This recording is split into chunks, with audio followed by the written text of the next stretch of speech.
Wow, welcome everybody. This is the rapid reaction to not WWE. WWE is gonna wish they put something on like this because the folks on this show, and it's been like this apparently for a long time, where the folks on NXT they do these specials and they let it all loose, and the people on this show, those 9 guys in that War Games match, oh, I mean, just my tips, I tip my hat, I give them tips, everything, because that was incredible. This was a hell of a show tonight from NXT. And the WWE has a lot. They have a lot to look up to. This could definitely, and they can do it because they got. I think in all of the matches they've got the right folks to do it, but it's gonna be tough. But let's go ahead and let's talk about what we seen tonight for NXT Takeover. The first match was Cassius Ohno versus Lars Sullivan, and this match was short, but it's sweet. It got home the point. It leads home the point to me that they think, or they're trying to make Lars Sullivan the biggest badass that's ever stepped foot in NXT, and the way he was selling, or maybe you want to say no selling, the strikes of Cassius Ohno was amazing. I thought that his facial expressions were awesome. Everything that he did, it looked pretty good.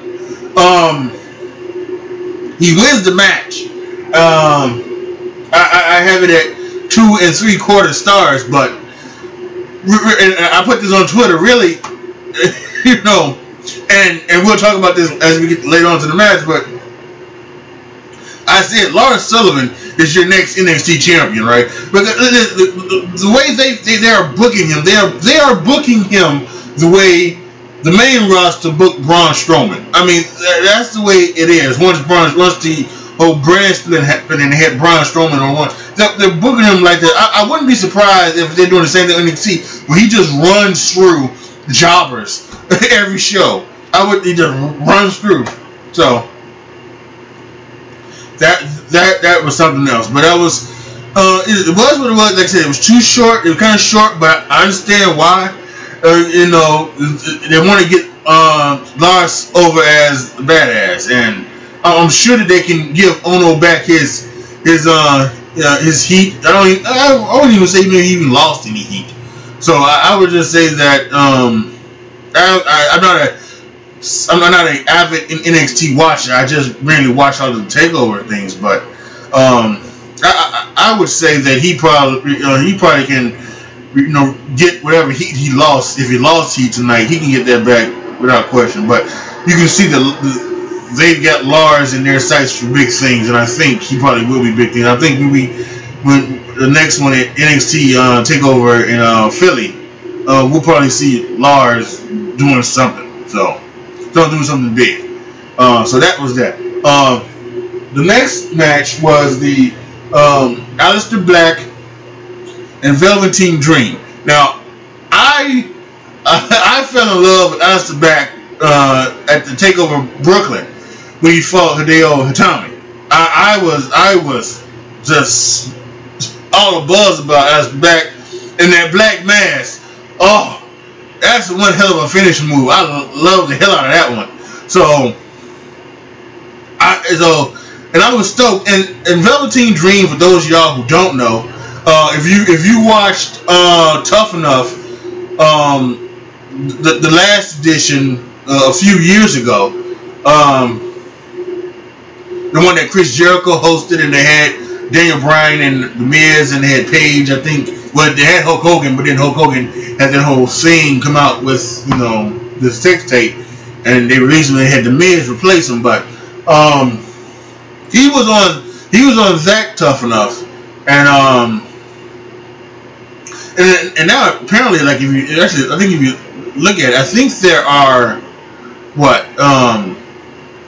the male winner ZZ and the female winner Sarah Lee are all of them are gone. Patrick is the Velveteen Dream. He's there. One of the chicks, Daria, I think is there. She's in NXT, and Amanda is there as well. And so they were there, and so he's now doing himself the Velveteen Dream. And I remember watching that. Watching this, I don't know if it was his debut match, but I watched one of his earlier matches. When he first debuted, I remember a year or so ago. I watched it and I think, what are they doing with this guy? But it's obviously been a couple years later, and he is, and I swear, he is, his mannerisms in the ring, his everything that he does looks crisp, and it looks shows you really who really should have won, right? It really shows you who really should have won. And this character that he has created and this gimmick he has got, it's over. It's a gimmick, in my opinion, that can go either way. He doesn't have to act one way or other if he's a heel or a face. He doesn't have to. It translates. He can do both ways, so to speak. Either way he goes, because it's a flamboyant, it's a showmanship type of character, and he also goes in the ring, so that's incredible. This match was incredible too. There's one of my favorite spots is Aleister Black has this thing he does where he sits down, he crosses his legs like this, and I can't do it because I'm old as hell. He crosses his legs, he sits down, he looks. And the thing between these two is that Velveteen Dream has been trying to get Aleister Black to say his name. Whatever. He's trying to get him to say his name. And he won't give him the attention. Right? We won't even recognize. So he sits in the ring, and then Velveteen Dream starts gyrating like Rick Rude and Val Venus and anybody who's ever shook his hips in the WWE, right? Anyone who's ever shook his hips, that's what he's doing. And he stops to look, and he's looking the other way. So then Velveteen Dream goes, okay, well, I'll play your game. And then he sits down in his with his legs across that thing, just looking at Aleister Black. Aleister Black goes, yeah, but then he flips out of it and then starts crawling and gets in his face, and it's a fantastic spot. Some great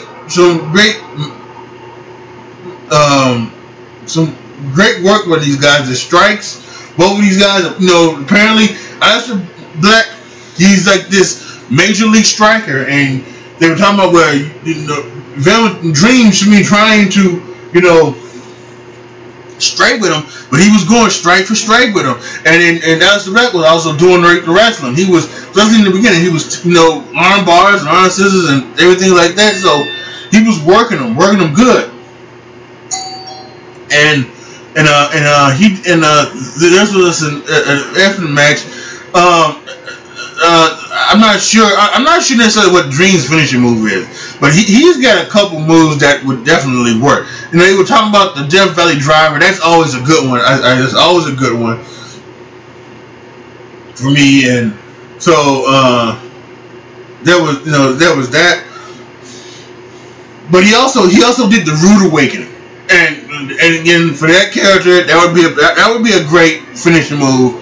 And then he had this fantastic looking DDT, and if that's his finishing move, then great. If that's not, that needs to be. It was just fantastic looking. I mean, and this, and we're getting back into a landscape where the DDT is now becoming back. It is becoming more of a big time move. Alexa Bliss is now using it as her finisher. We get Glorious Bobby Roode, the Glorious DDT. So DDT is making a comeback. So if that's his finishing move, that's totally good. But if it's not, that should be. I like the Death Valley Driver he did where he kind of rolls through. That's a good one, but I would stick with that DDT, especially since a lot of other people seem to be doing the Death Valley Driver as well. Eric Young and Roderick Strong, I think he did both tonight as well. So, anyway, finish of the match. Dream gets caught up. He's caught up, tied up in the ropes. Aleister Black comes off of it, hits the Black Mass, bam. It's a covered account. It's a victory for Aleister Black. And at the end of the match, he gets the microphone and he says Velveteen Dream's name. And then there's a look that this may not be the end, something like that. So who knows? But great work by both of these two. I enjoyed the hell of it. I had it as a 4-star match without question. Next, we had the NXT Women's match. This is a fatal 4-way between Kairi Sane, Peyton Royce, Ember Moon, and Nikki Cross. I love Nikki Cross. Nikki Cross is just, who doesn't love batshit crazy women? I mean, really. I mean,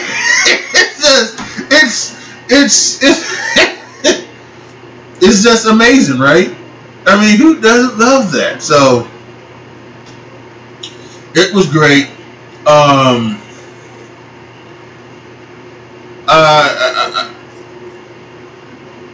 I think that this was, I was talking to myself. I talk to myself all the time, especially when I do these videos. But no, I was telling myself sometime at a point during the match, something like that. I was saying, there doesn't need to be a Kairi Sane doesn't need to have the women's title. Right now, she's gonna be in NXT for a couple more years. At least I would think. I would think that Nikki Cross or Peyton Royce would be the obvious choices, something like that. But I could also see them giving it to Ember Moon. Even though Ember Moon is probably close to being on the main roster, I could see the point where she would win the championship, hold it until WrestleMania, and then Kairi Sane would beat her for it. And then Ember Moon would make her main roster debut either on Raw or SmackDown the next week, right? So I would see that. So, but I was kind of hoping it would be Peyton Royce and Nikki Cross, just to kind of shake it up a little bit. Kind of like I was surprised. But that didn't go down the way it is. It was a pretty good match. The last couple of spots were way too contrived. They were way too contrived from my taking. With the Kairi Sane elbow drop where they had, and then they've got Peyton Royce is on top of Nikki Cross, and if that happens, I forget how they had to get to that point, but it was contrived. And then the finish of the match, and you could definitely see it on the replay when. Oh no, it wasn't the replay. It was live, and they were looking at it, and you could see that they're standing there just kind of waiting for Ember Moon to come down and hit the Eclipse, and it kind of contrived, but it doesn't take away from the match. The match was still great. Great work by all 4 of these women. And Ember Moon did win. She's NXT Championship. Asuka came in, giving her the title. So I like that bit there. I do like what they do there with NXTs, where they kind of again, it's just something that like Jim Cornette isn't too fond of because it breaks kayfabe and everything like that. But I think they do a good job of giving they give each other the respect, give each other the rub, something like that. Even though they've fought in the past, if you may remember, Bayley and Sasha Banks when they had their feud, and they take over Brooklyn, and Bayley finally beat Sasha. I think that's what it was. I don't know if it was that. No, actually, I think maybe. I think actually Bayley beat Sasha before, and then that was Sasha's. That was Sasha's. Was that Sasha's? I don't know, but it was the Takeover Brooklyn match. Bayley beat Sasha, and then Charlotte and Becky came down and the 4 horsewomen thing. So yeah, that's what it was. So when Asuka gives Ember Moon the women's title, it's a good feel good moment. I liked it. Asuka cleans up very well. So yeah, definitely good feel good moment. The match I have as 3 3/4 stars, and right now I'm watching the replay of the Takeover pre-show, and I'm looking at this girl. I'm wondering, isn't that like the thing of what's her face? Who's the girl that likes Bayley so much? I can't think of her name, but I guess she was there. So I'm almost sure that's who that is. Anyway, let me take my another thing. So the women's match was awesome. Hats off to all 4 ladies that did a good job. It's now good to see what's going to happen at NXT Philly, and then assuming at NXT WrestleMania, just to see if I'm actually right in my guess, if it's going to be Kairi Sane versus Ember Moon there, and then they put the title on Kairi Sane then. Although Shayna Baszler on Twitter, right after the match, she said, she put on there and said that, she won the title for what reason? Just to hold it for her? Or something like that. Basically, I'm paraphrasing what she said, but that's what she said, so we'll see.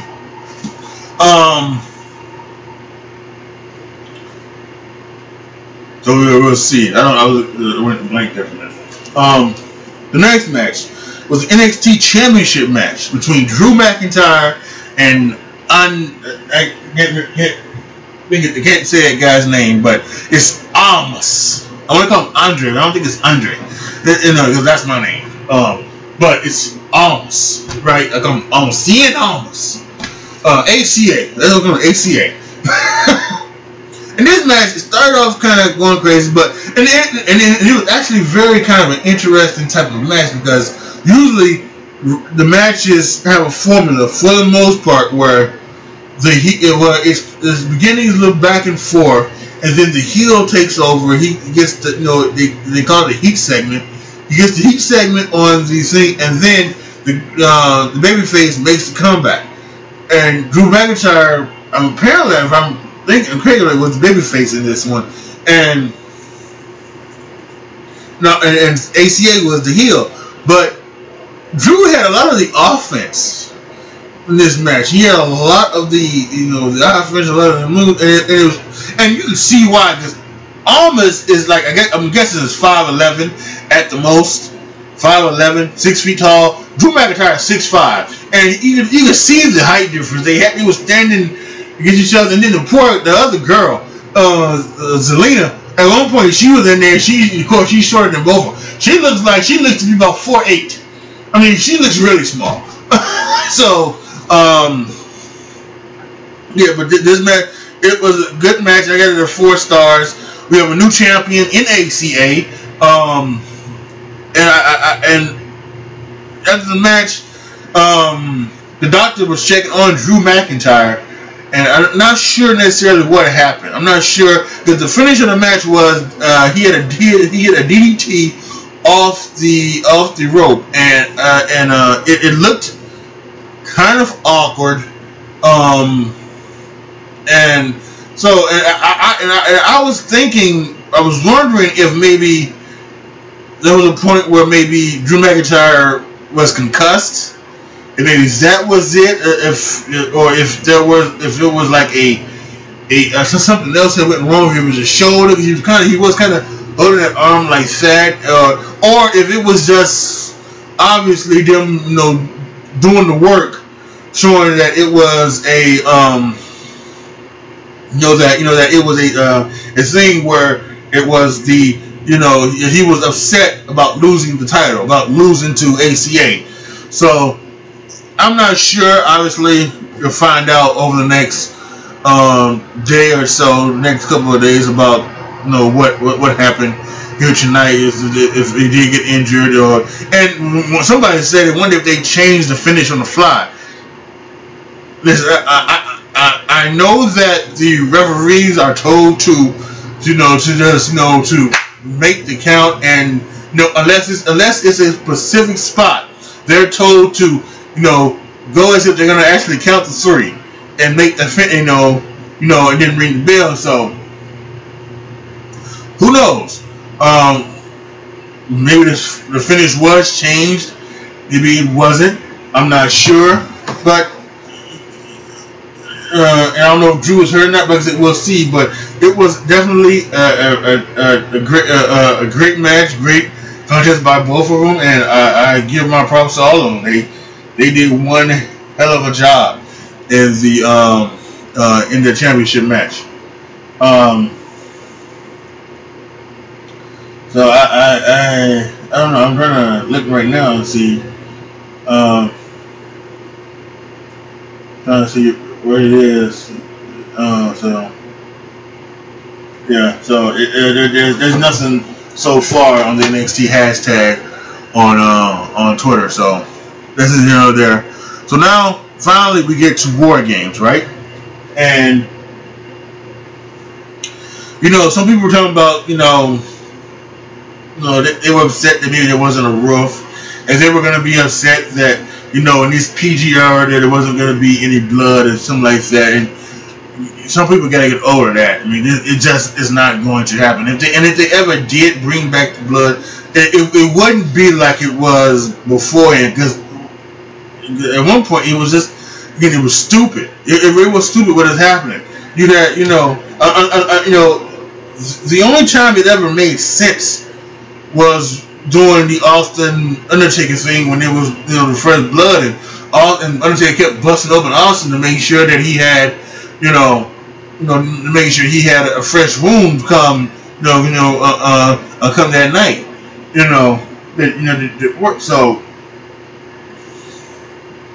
but some of the times the matches with this bleed, like for instance Hogan and Michaels. Why did well, we can talk about a whole bunch of stuff with the Hogan and Michaels match from 2005. But why Hogan didn't need the blade? He didn't need the bleed, and it was stupid. And so if they ever did bring it black. Ooh, bring it black. No, anyway, but if they ever did bring the blood back, it would not be like it was before. It probably would do it the right way, where it was you'd only see it, maybe once, twice a year, and it would be for major feuds. It would be for major feuds that needed, that bit of extra. For instance, like the feud that happened this year with Roman Reigns and Braun Strowman. That would have needed, maybe some blood on Roman's part. Maybe even Braun's, but on Roman's part, at some point, when the feud ended, whether he won or lost, but and then it wouldn't happen again until like 6 months later. But anyway, that's not the point. The matter of fact is that a lot of people, they were worried about what was going to happen with this NXT and NXT War Games, and it did not disappoint. All 9 guys put on a hell of a show. The rules they did were kind of crazy, but it was something special. What it started with 3 teams of 3. 9 guys. Each team would have 1 guy start the match. Then after a 5-minute period, the rest, not 1 guy, like in the old War Games, it was for the most part, it was 2 teams of 5. It was 2 teams of 4. and then when two would start, then every 5 minutes, the one guy would go in. You know, every 5 minutes, and of course that third guy in would always be the heel. You know, it was tradition. And tonight was tradition. The heels, the Undisputed Era, they were in. You know, it started off with Strong, Young, and Adam Cole, baby. And again, I love this. Roderick Strong came out looking like the Authors of Pain, taking his books from Kurt Angle. You know, you didn't see him smile, but he would have. That would have been good to see him. He did that. So it starts off with those three, and there are a lot of people on Twitter were saying you know, they were saying one of the reasons why they have this rule that if you escape the cage, your team forfeits, and they were saying that this has got to be Roderick Strong escaping the cage and joining the undisputed era. So. And that actually did not go into effect. It didn't. It did not. That rule did not come into effect tonight. And I would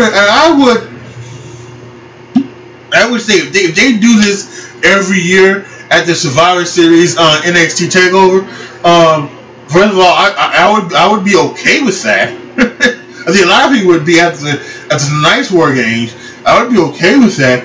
And also, I think that there is a lot of time for that to, you know, for that to, you know, come into. They could do it again, where someone will turn on their team, or someone will use that advantage and forfeit the match, because, you know, their team is getting destroyed. You know, what if, for instance, let's just say, what if you have a team. So, you know, team of three guys, and then three guys, and you know, when the team gets in, and the two teams are destroying members of one team. Both teams they've decided to man up and just destroy one. If it stays on three teams, and I think it's still made. That's the only way that rule would work. If it was like the 3 teams, something like that, or 4 teams. You know, then you would do that, and then their team would forfeit the match so that you can stop it. But anyway, like I was getting to it, I keep going off track because this was just amazing. I have to give a lot of thoughts about these War Games. But then the heels did come in first. Then they screwed up. They had the light shining on the Sanity, but it was actually supposed to be the Authors of Pain, because you see the referees were already saying, you know, they were already unlocking the locks of the Authors of Pain, you know, so they screwed it up. But Authors of Pain were in next, and Sanity was in last. Boy, I'll tell you that Killian Dane, boy, Killian Dane, he had a showing at WrestleMania in the under the Battle Royal. And he had a showing tonight. He was terrific. He was the offense he had was amazing. He even did a coast to coast top rope, once again very contrived. And you can have, the cameraman was right there focusing in on one of the guys from the Undisputed Era who was holding the friggin' can to stay there in that place. And he wasn't even fully in the corner, because Killian wasn't ever going to go that far. But he was holding the can and showing it. He was kind of looking at the ref saying, is he there? He's not to say, is he there yet? Is he on top of the rope yet? So it was just, no. Actually, I think he was actually saying, he kept scooting back. You need to get back a little more. Should I get back a little more? You know, it's almost like that way. But no, he hits the coast to coast. And Adam Cole was crawling across the top, as if to say, you know, and then he tells Adam Cole, I'm doing this to your boy. He hits him. And that was incredible. And then Roderick Strong goes to the top rope, goes to on top of the cage, and you hear the please don't die. And yes, there's a lot of chants that the crowd does that gets old very quickly. One chant is please don't die. Yes, please do not die. You know, and Roderick Strong superplexes Adam Cole off the top of the cage onto the other 8 competitors, the other 6 competitors. At this point, Alexander Wolf, he was out of the match. He was getting stitched up or something because he before then he had gave a German suplex to one of the Authors of Pain onto 2 tables, and I guess falling back on it, something happened and he busted his head, split his head wide open in the back. So he was out for about 5 to 10 minutes in the match, getting his head stitched up or fixed up or whatever. But this was incredible, and the Undisputed Era won and finished again. Kind of another crazy spot, but again, I guess you could knock it down to Eric Young not being in his right mind. Adam Cole's getting ready to go for the Shining Wizard. Eric Young thinks to try to block it with a chair. Instead, the chair, of course, hits him to his face and knocks him out for the 1-2-3. So Adam Cole wins, and the Undisputed Era wins the first NXT War Games match, first true War Games match in 20 years. So it was incredible, man. It was incredible. 5 stars all the way. This is going to be match of the year. I'm going to do a WWE award show coming up. No awards, but I'm gonna do awards, and I have like categories. You're gonna do match of the year, wrestler of the year, male, wrestler of the year, female, most improved wrestler, tag team of the year, rivalry of the year, surprise of the year. And I think that in match of the year, it already has 3. It has Styles and Cena. It has Bate and Dunn. It has the Usos and the New Day inside Hell of a Cell. You can add the War Games match to it, and then we still have tomorrow night Survivor Series. A match could happen. Then we have the SmackDown Clash of the Champions. A 5-star match could happen there, and also don't forget a match on either Raw or SmackDown. Either or match could also put out a great one. So. But we're gonna do an award show. I'm probably gonna do the awards show, and actually, as I think about it, I'm probably gonna do the award show before I leave. So the Clash of the Champions was the 17th. I'll be in Charlotte then. It will not, they'll probably any match that we're having on that one probably won't be included, but obviously. Will know that it was one of the matches of the year if it does happen. So yeah, this War Games match is up there, and it was incredible. So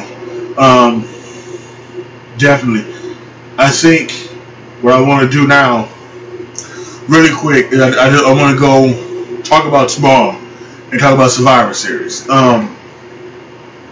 This was a fantastic pay-per-view off of NXT. Hats off to them. They did one hell of a job tonight, as they usually do. Tomorrow at Survivor Series, we've got the Cruiserweight Championship on the pregame show. Enzo Amore and Kalisto are going to do battle. Then I think we have like the women's Survivor Series match, the men's Survivor Series match. We've got the Intercontinental Championship versus U.S. title. Heavyweight Championship versus the Universal Championship. The tag champions go at it, and then we're gonna have the New Day versus the Shield.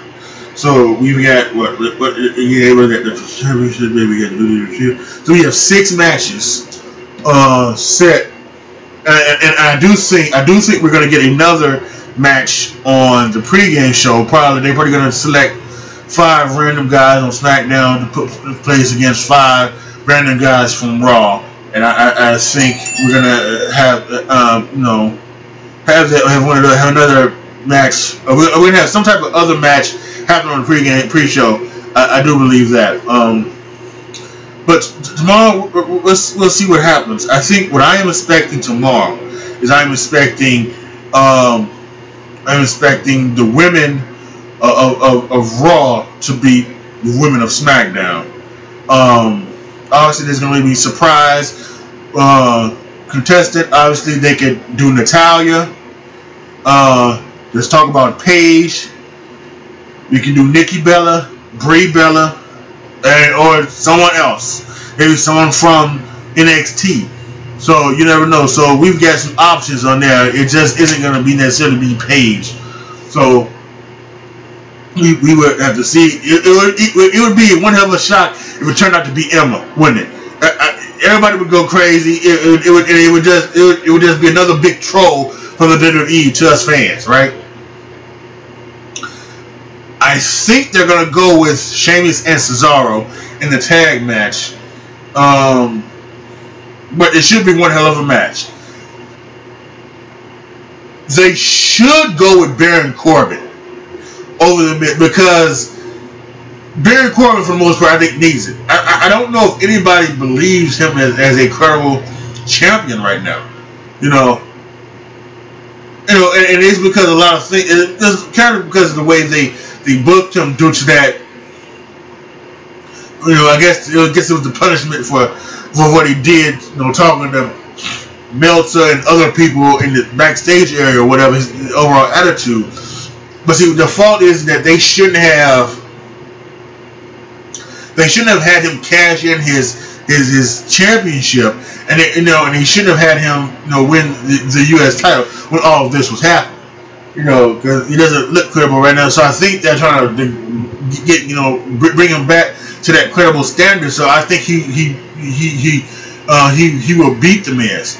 But I think the Miz is gonna try to give him a hell of a fight. Now I'm just not sure how the Claudio match is, because we know what the Miz can do. Miz has been the best wrestler the last 18 months.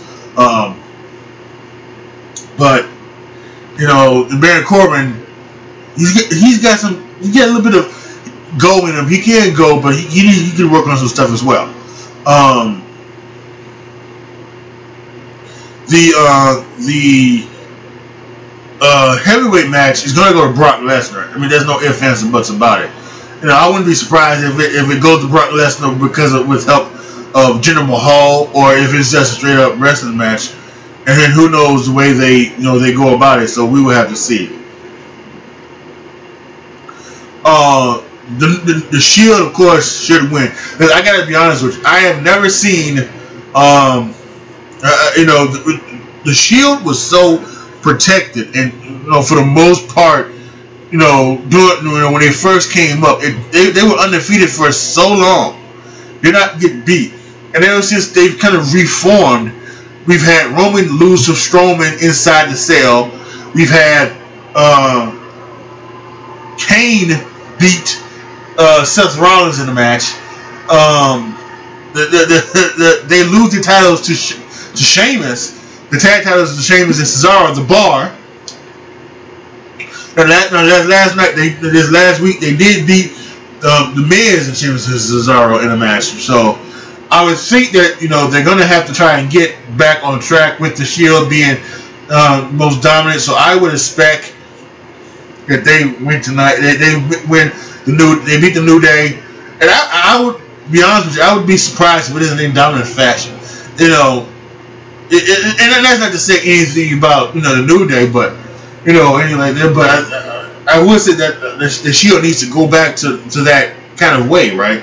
So that's what I would just see. And then of course the 5-on-5 men's match, and credit to Brian Zane of Wrestling with Regret. I watched his preview video yesterday, and he has been saying for the longest time that Sami Zayn and Kevin Owens would cost Team Blue the match. But now with he brought up the fact with this thing with Jason Jordan. Jason Jordan could cost Team Raw the match, and then that would lead to the tension between Triple H and Kurt Angle, and that tension could be there anyway because of the pedigree. But of course that leads to their inevitable match at WrestleMania. I think Brian doesn't want it to happen, but I think unfortunately it is going to happen. So whether we want it or not, and I think that will go down, and one of those two things will go down. So and here's the thing. You know, they are so, you know, they're really so crazy with continuity. They will forget that somebody had a match with somebody else, you know, 2 months ago, and say that this is this is the first time ever match when they wrestled 2 months ago.